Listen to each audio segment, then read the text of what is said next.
প্রতিনিয়তই যুক্তরাজ্যের ইমিগ্রেশন নীতিতে পরিবর্তন আসছে, তবে সবচেয়ে বড় পরিবর্তনটি এখনও আসতে বাকি এমন দাবি করে সংবাদ প্রকাশ করেছে দ্য ইকোনমিক টাইমস।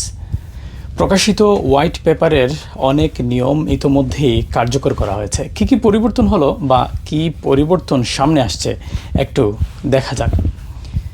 যুক্তরাজ্য সরকার 2025 সালের মে মাসে একটি হোয়াইট পেপার বা নীতিমালা প্রকাশ করে, যার মূল লক্ষ্য ছিল অভিবাসন নিয়ম কঠোর করা, নেট মাইগ্রেশন কমানো এবং স্থায়ীভাবে বসবাসের প্রক্রিয়াকে আরও কঠিন করা।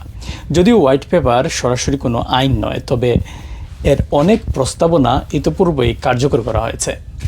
যেমন বিদেশ থেকে কেয়ার ওয়ার্কার নিয়োগের সুযোগ পুরোপুরি বন্ধ, স্টুডেন্ট ভিসায় বেশ কড়াকড়ি, অনেক ইউনিভার্সিটি তো স্টুডেন্টই নিচ্ছে না, স্পন্সরশিপের তালিকা সংকোচন, ইংরেজি ভাষাগত দক্ষতা RQF লেভেল 3 থেকে 5, নির্দিষ্ট কারিগরি ও উচ্চ দক্ষ কাজ ছাড়া অন্য পেশায় ভিসা পাওয়া কঠিন, স্যালারি থ্রেশহোল্ড তো আর আছেই।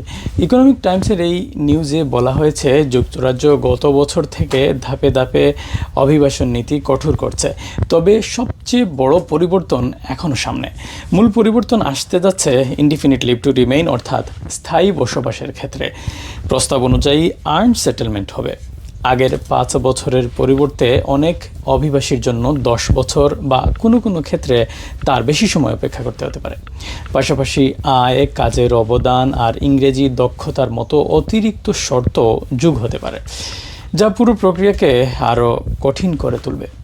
Shariful Islam Chowdhury, N24 news, London.